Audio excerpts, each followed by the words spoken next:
Hello प्यारे बच्चों, नमस्कार।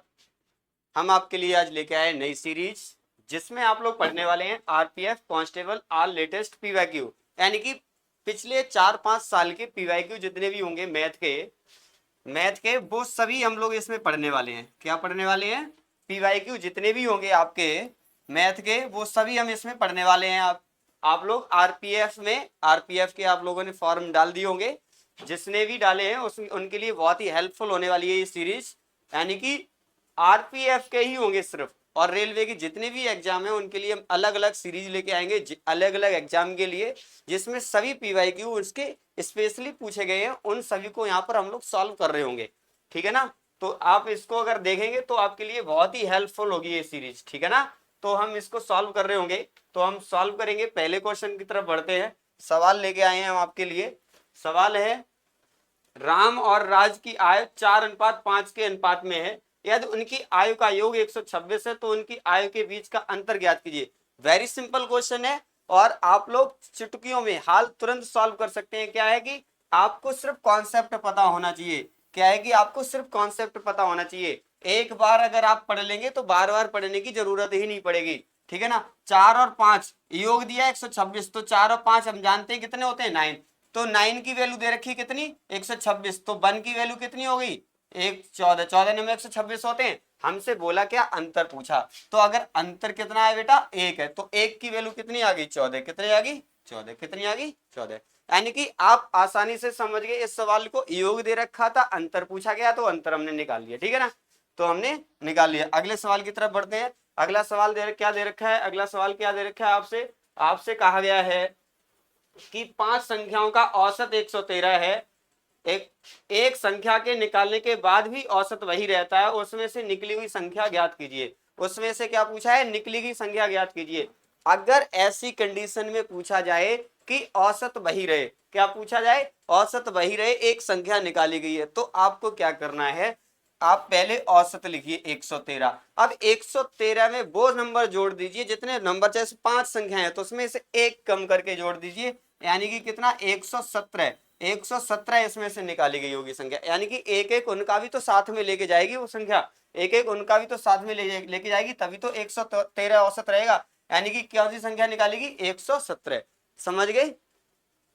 उसके बाद अगले सवाल की तरफ बढ़ते हैं। अगला सवाल क्या है, सभी आरपीएफ में पूछे गए सवाल है। आप आसानी से इनको सॉल्व कर लेंगे अगर आप इनको सही से सीखते हैं, सही से समझते हैं, तो आपको कोई भी सवाल गलत नहीं होंगे, गारंटी से मैं ये कहता हूं।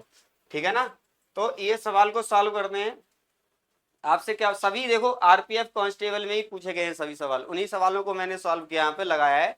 और मैं प्रत्येक एग्जाम के लिए, जैसे आरआरबी टेक्नीशियन हो गया, आरआरबी का एनटीपीसी आने वाला है, एएलपी का है, उन सभी के लिए अलग अलग सीरीज लेके आएंगे। अलग अलग जो भी पीवाईक्यू हैं उनके सभी मैथ के, उनको सभी को हम सॉल्व कर रहे होंगे यहाँ पर।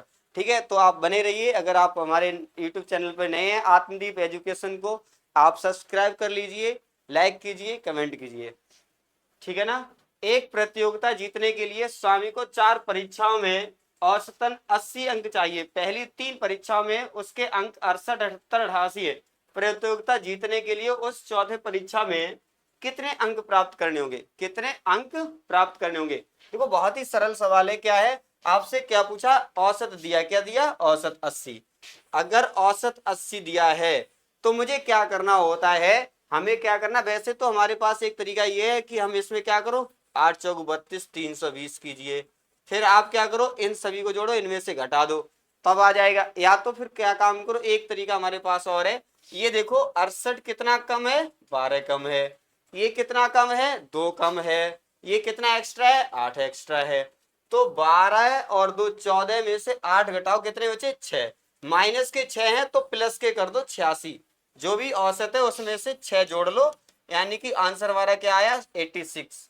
क्या आया, 86। Option A is the right answer. बिल्कुल समझ में आया होगा, क्योंकि हमने क्या किया, बहुत ही सरल तरीके से हमने इसको सॉल्व कर लिया। हमें कुछ भी जोड़ने घटाने की ज्यादा जरूरत नहीं है, गुणा भाग करने की बहुत बड़ी कैलकुलेशन करने की कोई आवश्यकता नहीं है। मैं दोबारा से इसको रिपीट कर दे रहा हूं।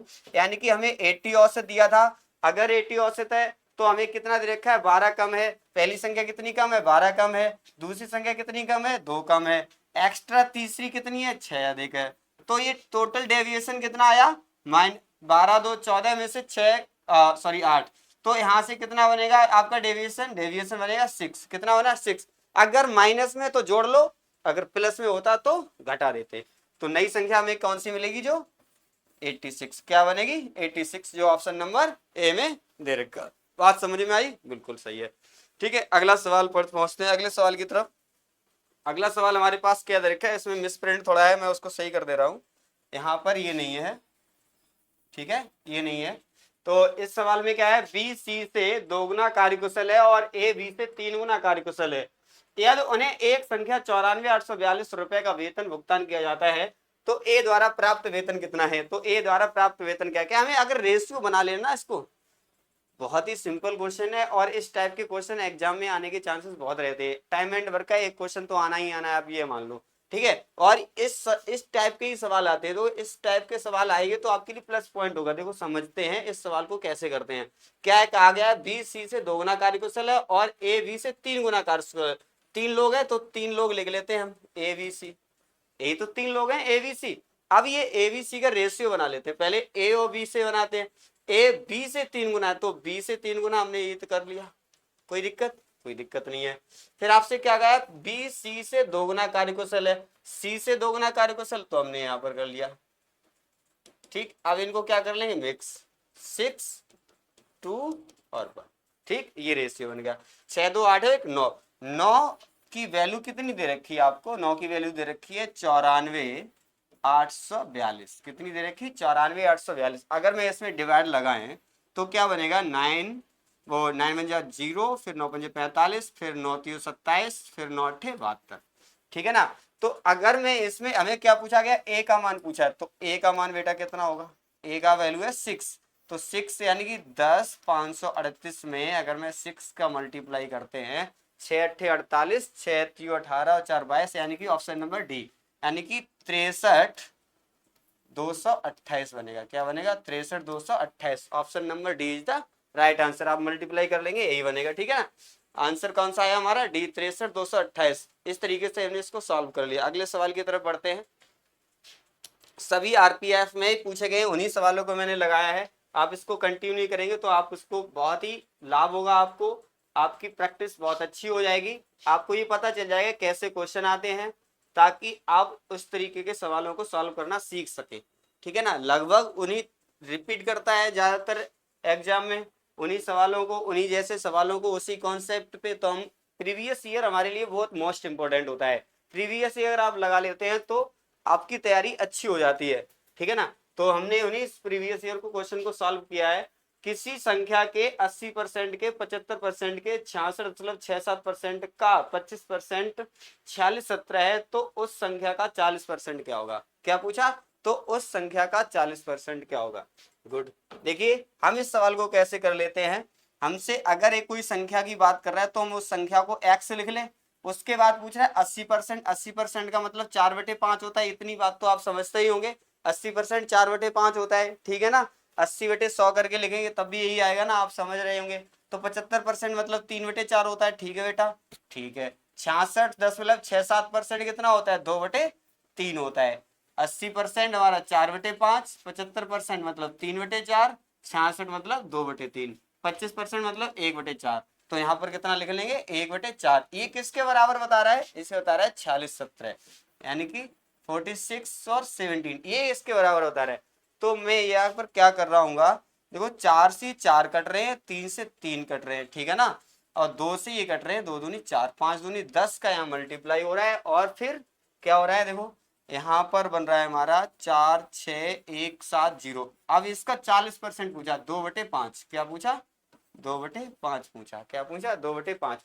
आप क्या करो, मल्टीप्लाई कर लो, 5 का भाग लगा दो, 5 नेम 45, 5 दूनी 10, बचे कितने 1, 5 तीयो 15, फिर 5 चौको 20, 4 दूनी 8, सब में है, मल्टीप्लाई कर रहा है, 34 दूनी 68, 92 दूनी ये हो जाएगा 68, और 2 दूनी 4, और 9 दूनी 18, 18,468 कहाँ पे है, ऑप्शन नंबर ए में है, ऑप्शन नंबर ए में है, ठीक है ना। इस तरीके से हमने इसको कैलकुलेशन कर लिया। कुछ नहीं था इस सवाल में, कैलकुलेशन ही करनी थी हमें कुल मिला करके, ठीक है ना। हमें क्या करनी थी इसमें, कुल मिला के कैलकुलेशन करनी थी, और कुछ खास नहीं था सवाल में। हमसे पूछा गया आरपीएफ कांस्टेबल 17/1/2019 में मॉर्निंग में पूछा गया है सवाल, ठीक है ना। तो ऑप्शन ए सही हो जाएगा। इस तरीके से हमने इसको सॉल्व कर लिया। अगले सवाल की तरफ बढ़ते हैं। अगर आपको वीडियो समझ में आ रहा है, लेक्चर समझ में आ रहा है, तो आप इसको कंटिन्यू कीजिए, पूरी लेक्चर देखिए आपको। और अगर नए चैनल पे हैं तो सब्सक्राइब कर लीजिए चैनल को। अगले सवाल की तरफ बढ़ लेते हैं हम लोग। अगला सवाल हमसे क्या पूछा गया है, आरपीएफ कांस्टेबल में ही पूछा गया है, ठीक है। इस सवाल को हम लोग सॉल्व करेंगे। बहुत ही सिंपल क्वेश्चन पूछ लिया है इसने। इस सवाल को तो सभी लोग सॉल्व कर लेंगे। क्या पूछा है इस सवाल में, क्या कहा गया है, सिलेंडर की कीमत 456 रुपए से बढ़कर 570 रुपए हो गई। 456 से बढ़कर 570 रुपए हो गई। खपत का कितना प्रतिशत कम किया जाना चाहिए ताकि एलपीजी सिलेंडर पर खर्च की जाने वाली समान राशि रहे। देखो बीजेपी सरकार फिर से आ गई, तो सिलेंडर की बात मत करो, है ना। फिर से रेट बढ़ेंगे, ये तो बहुत पुराने रेट है। 456 570 की बात कर रहा है। तो हम लोग सवाल कर लेते हैं, कोई बात नहीं, रेट तो बढ़ते घटते रहते हैं। 570 से 456 हमें पहुंचाना है, 456 से 570 हो गया। 570 से 456 अंतर डिफरेंस में कितना दिख रहा है, 144। कितना दिख रहा है, 144, यही दिख रहा है ना। सॉरी 144 नहीं है, 114 है। कितना है, 114। कितना है, 114। 500 जिससे तुलना की जा रही है उसको नीचे रखेंगे, यानी कि 570 से 456 पे पहुंचाना है मुझे। खपत उतनी ही रखनी है। क्या करनी है, सिलेंडर खर्च की जाने वाली राशि समान रहे, यानी कि 570 रुपए हो गई। उसके बाद खपत का कितना प्रतिशत कम किया जाना चाहिए, यहां से कितना कम करे, ठीक है ना। तो क्या करेंगे, गुणा 100 प्रतिशत लगाने के लिए। तो 0 से एक 0 काट दे, 57 दूनी 14, 10 दूनी 20% कहीं लिखा है, option number B is the correct answer. Last में लिखा है वो इधर उधर हो गए हैं, यानी कि 20% होगा। क्या होगा, 20% इज द राइट आंसर होगा आपका। बहुत ही सिंपल क्वेश्चन था, आपने इसको सॉल्व कर लिया है, ठीक है। अगले सवाल की तरफ बढ़ते हैं हम लोग। अगला सवाल हमसे क्या कहा गया है, ये सवाल रिपीट हो गया हमारे पास, ठीक है। ये सवाल हमने कर लिया है। अगले सवाल की तरफ बढ़ते हैं। अगला सवाल क्या आपसे कहा गया है, अगला सवाल आपसे कहा गया है, एक डिब्बे में 60 डिटर्जेंट साबुन होते हैं, ठीक है ना। एक डिब्बे में 60 डिटर्जेंट साबुन होते हैं, जिनमें से 36 का उपयोग किया जाता है, तो बॉक्स में शेष डिटर्जेंट साबुन का प्रतिशत कितना है। शेष कितने बचे होंगे, अगर 36 का उपयोग कर लिया जाता है 60 में से, तो सिंपल बात है बचे कितने होंगे, 24। कितने बचे होंगे, 24। उसमें किस में से, 60 में से, गुणा 100 हो गया सवाल। 12 दूनी 24, 12 पंजे 60, 2 पाटे 5 मतलब 40%। कितना हो गया, 40%, ठीक है। इसको सॉल्व करेंगे तब भी हो जाएगा, 20 दूनी 40% हो जाएगा। कितना हो जाएगा, 20 दूनी 40%, ठीक है ना। हमसे क्या पूछा गया था, अगला सवाल क्या है, अगले सवाल की तरफ बढ़ते हैं। अगला सवाल हमसे पूछा गया है, यदि सुनील ने 25 चॉकलेट वाले डिब्बे से 16 गैलेक्सी चॉकलेट खा ली, भाई क्या किया इसने, खा ली। यदि सुनील ने 25 चॉकलेट वाले डिब्बे में से 16 गैलेक्सी चॉकलेट खा ली, बॉक्स में कितने प्रतिशत चॉकलेट शेष हैं। अब भूख लगेगी तो खा तो लेगा ही। अब कितनी बची आपको ये बताना है, ठीक है। जितनी बची उस पर ध्यान दो, खा तो ली उसने, अब कितनी बची है बेटा, 25 में से 16 घटा दो, 9 बची। अब 9 पर तुम्हें ध्यान देना है, तो खा चुका है। अब बटे 25 गुणा 100, 25 चौगुत 100, 9 चौगुत 36% बची। कितनी बची, 36%, जो ऑप्शन नंबर सी है, यानी कि 36%, ठीक है ना। आंसर आ गया आपका 36%, ठीक है। अगला सवाल, बहुत ही सिंपल सिंपल क्वेश्चन आते हैं, सिर्फ क्या है आपको कॉन्सेप्ट बताओ, आप उसकी रिवीजन अच्छे से करते रहो, आप अच्छे से तो इन सभी सवालों को सॉल्व कर लोगे, ठीक है ना। अगला सवाल क्या है, दूध के दाम 25 रुपए से बढ़कर 28 रुपए हो गए। कितने बढ़ गए, 3 रुपए बढ़ गए। कितने रुपए बढ़ गए, 3 रुपए। कितने पर बढ़ गए, 25 पर। फिर क्या पूछा है, मूल्य में प्रतिशत वृद्धि ज्ञात कीजिए। कितनी वृद्धि हो गई, 25 तियो 75, 3 तिया 9%। कहीं गड़बड़ हो गया क्या, 25 चौबीस 100, 4 तियो 12%। कितना हो गया, 4 12%। 100 है, 25 चौबीस 100, 4 12% आ गया। आंसर क्या आ गया, 12%, जो ऑप्शन नंबर ए में दे रखा है, ऑप्शन नंबर ए में दे रखा है 12%, ठीक है ना। अगला सवाल क्या है, अगला सवाल है आपके लिए, अगला सवाल आपसे पूछा गया है कि किसी संख्या के 25% का 66.67%, का 75%, का 80%, 52-13 है, उस संख्या का 40%। सेम इसी टाइप का सवाल आप पीछे कर चुके हैं। आप इस सवाल को खुद ही सॉल्व कर सकते हैं, फिर भी मैं करा दे रहा हूं, ठीक है ना। किसी संख्या के 25%, किसी संख्या को मैंने जैसे x मान लिया, उसका 25% कितना होता है 1/4, कितना होता है 1/4। फिर आपसे क्या पूछा 66.66 मतलब 33 दूनी 66 होता है, 33 का कितना होता है 1/3, तो 2/3 हो गया, 2 गुना, ठीक है ना। 75% मतलब 3/4 हो गया, कितना हो गया 3/4।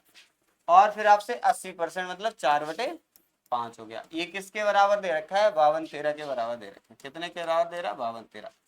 4 से 4 काट दो, 3 से 3 काट दो। अब आप चाहो तो इसको 2/5 5/2 उधर कर लो, 4 इधर कर दो ना, तब भी कैसे भी कर लो आंसर आ जाएगा। कहने का मतलब हमसे क्या पूछा है 52-13 गुणा 5/2 गुणा 4। ये मैंने इसलिए लिखा क्योंकि 40% पूछ रहा है, 40% मतलब 2/5। तो 5 से 5, 2 से 2, 4 का मल्टीप्लाई कर लेना, कुल मिला के क्या करना 4 से मल्टीप्लाई कर लेना है। 13 चौको 52 पीछे आएगा ही आएगा, और 4 दूनी 8, 4 पंजे 20, 20,852, 20,852 जो ऑप्शन नंबर सी में दे रखा है, 20,852 जो ऑप्शन नंबर सी में दे रखा है। बिल्कुल सबके समझ में आया होगा। अगर वीडियो को समझ में आया, लेक्चर समझ में आया, तो इसी तरीके के आपको इसी सीरीज को आगे बढ़ाते हुए जितने भी क्वेश्चन होंगे प्रीवियस ईयर के, उन सभी क्वेश्चन को हम लोग इस पे सॉल्व कर रहे होंगे इस सीरीज में। चैनल को सब्सक्राइब कर लीजिए, शेयर कीजिए, लाइक कीजिए, कमेंट कीजिए। धन्यवाद आप सभी का।